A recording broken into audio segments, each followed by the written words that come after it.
Bien amigos, continuamos en este especial de su programa Visión Global del economista Alberto Sobalbarro. Hoy me acompaña el licenciado William Rupilio González. Por favor. Bermúdez. Bermúdez. El apellido, sí. Y este servidor de ustedes, Gerardo Núñez Díaz, de Jesús. Gerardo Jesús Núñez Díaz. Acompañado del economista Alberto Sobalbarro, candidato en el proceso interno del Partido Socialista Unido de Venezuela. Del próximo domingo 8. El próximo domingo 8 a la alcaldía del municipio Insular Padilla. Yo insisto, próximamente en Igales, porque cada rato lo dice Alberto. Dejamos una pregunta al aire que la quiero dejar para la parte final, porque fueron dos preguntas las que hice. Quiero invertir el orden de las preguntas.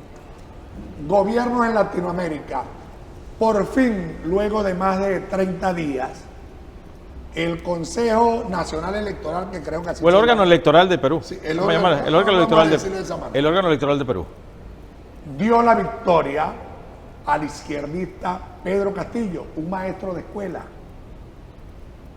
Ya hay cualquier cantidad, los medios de comunicación en ese país, en el mundo, la prensa libre, entre comillas, como se llama, están haciendo una feria, por decirlo de alguna manera, en contra del gobierno de Pedro Castillo, que apenas tiene una semana gobernando.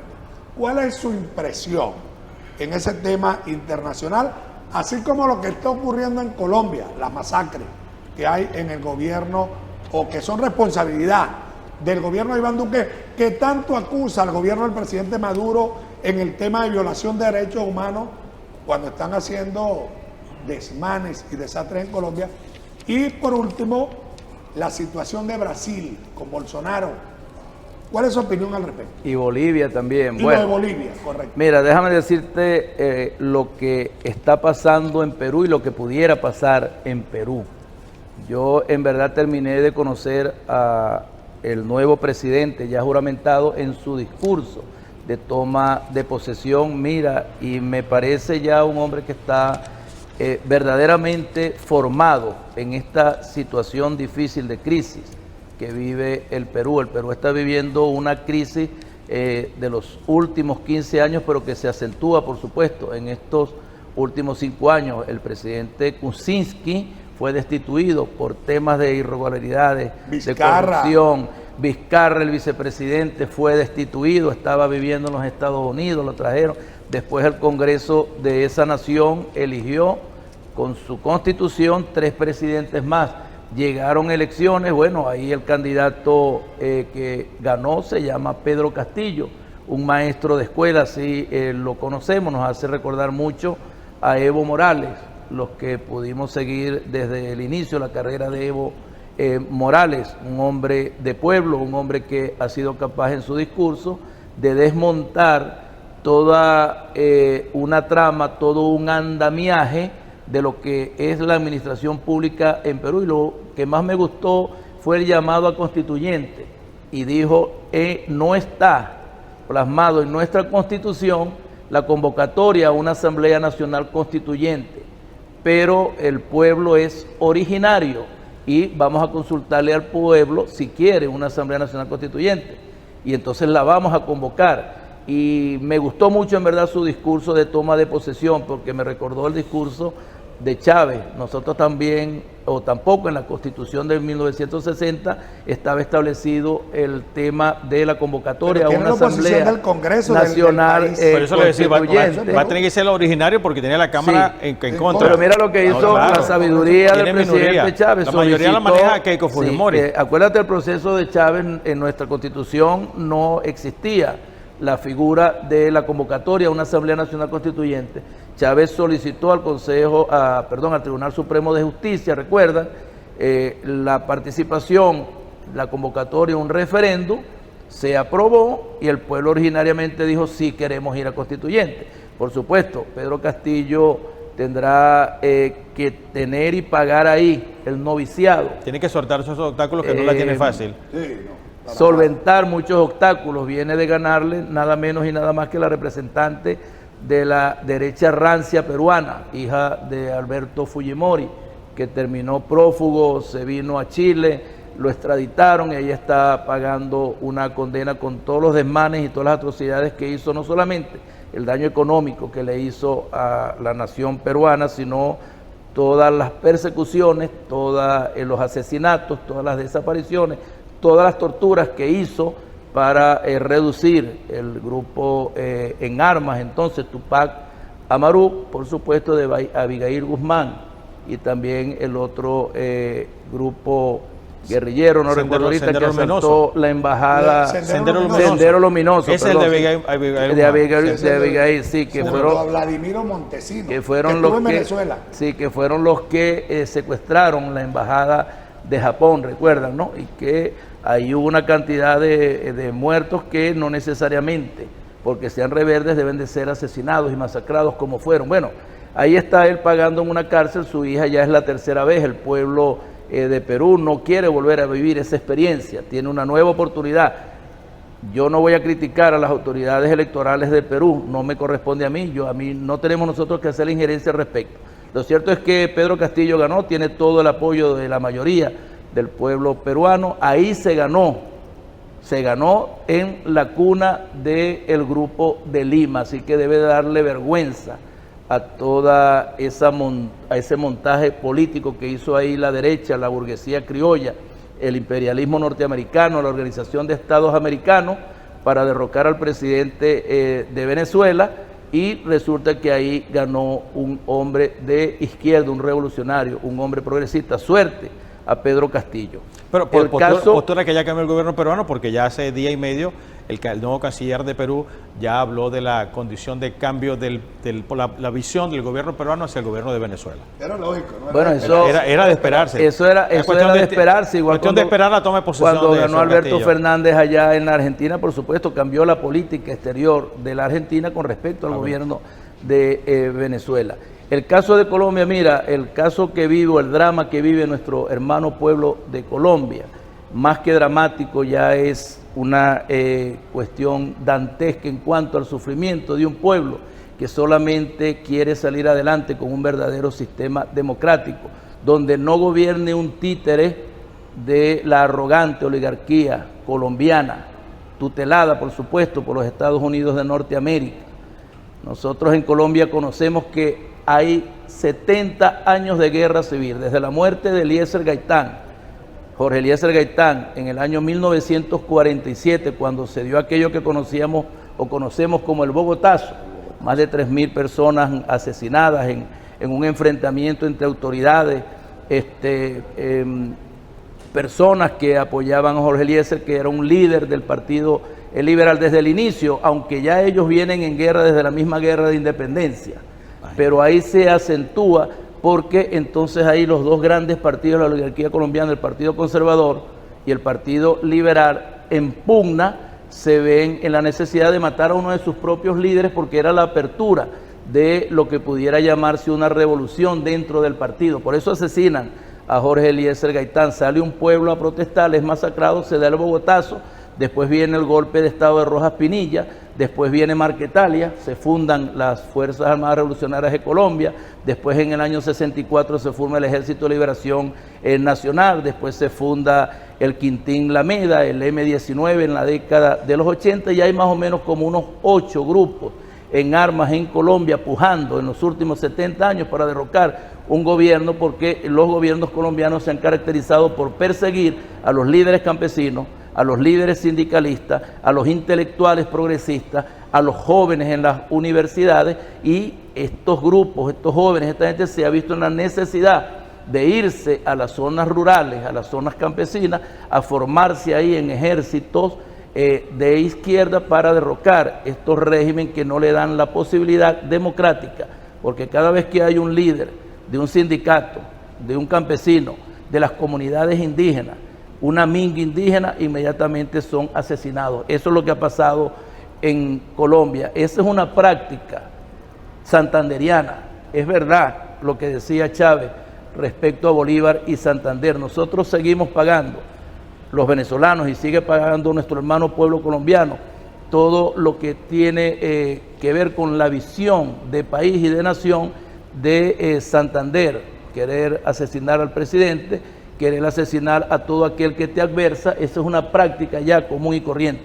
Colombia está en una guerra civil donde existen grupos de izquierda en armas, donde existen grupos criminales, bandas criminales, los BACRIM, donde existen todavía los paramilitares para el control de los grandes territorios de la droga, la marihuana, la cocaína, la heroína. Un país que de una u otra manera ha negado las posibilidades a que su pueblo tenga una mejor calidad de vida. No hay educación gratuita en Colombia, no hay salud gratuita, no hay nada que tenga que ver en que nuestro pueblo, hermano pueblo colombiano, pueda satisfacer necesidades.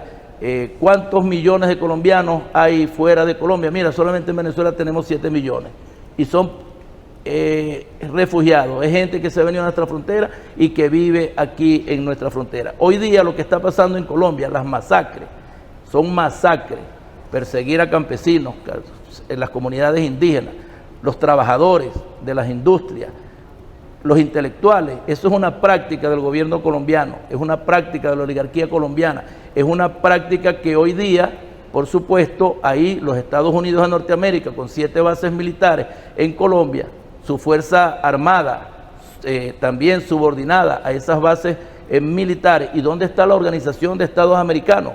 ¿Dónde está la Organización de las Naciones Unidas, señora Bachelet? ¿Dónde está tristemente célebre señor Almagro? Meta la lupa en Colombia, haga un informe al respecto. Ya está bueno de asesinar. Ahí se firmó un tratado de paz en el año 2016 con las Fuerzas Armadas Revolucionarias de Colombia, Ejército del Pueblo, después de ir a un referéndum. Pero se han hecho esos informes, ¿será que alguna gente lo han querido bypassear para no ver la realidad o aplicar algún tipo de sanción que se pueda? No, aquí lo que sí está claro es que las Fuerzas Armadas Revolucionarias de Colombia fueron engañadas por el gobierno colombiano. Ahí, de una u otra manera, el uribismo, que es el paramilitarismo, que es el imperialismo y su presencia en Colombia, manipuló todo un plebiscito, no era un referéndum, un plebiscito que ganó el no, o sea, no estaba de acuerdo la mayoría, según ese plebiscito, del acuerdo de paz que estaba firmando la FARC-EP con el gobierno de Manuel Santos, y entonces lo llevaron al Congreso y ahí le hicieron un maquillaje y finalmente se firmó ahí en Cartagena. Ahí estuvo el comandante Timochenko firmando con Manuel Santos. Hubo veeduría también de algunos embajadores y de representantes de los países veedores. Premio Nobel de la Paz, Juan Manuel y después Santos le dieron el Premio Nobel de la Paz. Las Fuerzas Armadas Revolucionarias de Colombia se desarmaron, entregaron territorio, se fueron a la vida civil y bueno, hoy día hay más de 150 líderes de esa guerrilla asesinados, masacrados, sus familias perseguidas, no les dan trabajo, no se pueden insertar en la sociedad como se les prometió y por supuesto un grupo se rearmó y está haciendo frente de nuevo a todo ese sistema y a todo ese parataje militar podrido del gobierno colombiano. Un tema interesante para pasar bastante tiempo analizando, ¿no? Bolsonaro, mira, tristemente Bolsonaro es presidente de un golpe de Estado. El golpe que le dieron a Dilma Rousseff ahí en el Congreso de Brasil, también maquillado, etcétera, la sacan del poder, no le permiten a Lula da Silva ir a un proceso electoral, lo meten preso, termina libre e inocente totalmente. Bolsonaro no tiene la menor idea de lo que es manejar la política de un gobierno, de un Estado. Su política nacional, mira, en términos de economía, los índices económicos están por el suelo, los índices sociales están por el suelo. En medio de la pandemia le ha negado a su pueblo la vacuna, el medicamento. Nosotros, por supuesto, pronto habrán elecciones allá en Brasil y seguro Lula da Silva debe de ganar sin ningún problema. En Bolivia se dio también un golpe de Estado al presidente Evo Morales en pleno ejercicio de su mandato que terminaba. En el 2020 le dieron un golpe de Estado después de unas elecciones que ganó. Según la Constitución, tenía más de 10 puntos sobre el segundo aspirante. ¿Y qué hizo la Organización de Estados Americanos? Esa debilidad del gobierno de Evo Morales permitió la auditoría, dijeron que había fraude y entonces el ejército, la policía con la embajada norteamericana se pusieron de acuerdo, presionaron a los ministros, presionaron a los diputados, presionaron a los alcaldes y Evo Morales, bueno, el no querer, no todos son Salvador Allende, no quiso inmolarse, sino que simplemente se entregó, se fue y lo iban a asesinar y estuvo dando vueltas como 8 horas en un avión hasta que llegó a México, pero ahí volvió. Un año después, y esta señora, que era segunda vicepresidenta del Congreso, según la Constitución Plurinacional de Bolivia, ella no le correspondía asumir la presidencia, pero como en política, cuando se tiene el respaldo de los Estados Unidos de Norteamérica y el respaldo de una fuerza armada y un pueblo reprimido, bueno, lamentablemente se instauró en el poder un poco más de un año, hay nuevas elecciones, ganó Arce y se está haciendo justicia en Bolivia. Nos tenemos que ir, lamentablemente, pero me queda la pregunta invertida. Alberto Sobalbarro es un dirigente político. Hay unos electores que este domingo 8 van a decidir quién es el candidato del PSUV. Chavistas o no, maduristas o no, izquierdistas o no. ¿Por qué esa gente tiene que creer en usted? Mira, primero porque yo, a pesar de mis años, 62 años, soy de la nueva generación política de mi país. Yo apenas tengo en la política 4 años. Me fui a la Asamblea Nacional Constituyente, gané, ejercí mis funciones como constituyente, me quedé trabajando en la política y no soy esos políticos de oficio, ni voy a la alcaldía a buscar recursos para enriquecerme, ni para tener prebendas particulares, para nada de eso. Yo voy con un propósito que tengo, que es de reconstruir un municipio que conocí bellísimo, que transito, que estoy ahí, padezco los problemas de electricidad, los problemas de agua, los problemas de aseo urbano, los problemas del transporte lacustre, que padezco todo lo que padece los 15.500 habitantes que ahí convivimos. Yo estoy trabajando y he trabajado por un proyecto, el proyecto Nigale Mía. Nigale Mía no es sino el territorio de todo el pueblo nigalé para reconstruir, iniciando la conciencia, la nueva conciencia ciudadana de todos nuestros habitantes isleños, reconstruir nuestro municipio con proyectos viables, devolver los servicios públicos a nuestro pueblo. Todo lo que podamos hacer, lo vamos a hacer. ¿Cómo lo vamos a hacer? Tendremos que hacerlo como sabemos hacerlo, haciendo las cosas bien. Yo les pido a ustedes que en este 8 venidero, por favor, tengan ustedes la confianza, tengan ustedes la condición de pensar un poco en lo que ha sido el pasado de los últimos 16 meses ahí en nuestra alcaldía, en nuestro municipio, y lo que ha sido los últimos 4 años. Y vamos a mirar un poco más al presente y al futuro con un programa viable local que puede consagrarse en la mayor suma de felicidad posible para todo nuestro pueblo. Hablaste de estos últimos 4 años. ¿Se siente Alberto Sobalbarro confiado de ha capitalizado la preferencia del municipio Insular Padilla, del pueblo, por ese trabajo que ha hecho? ¿Se siente confiado que le van a dar su apoyo?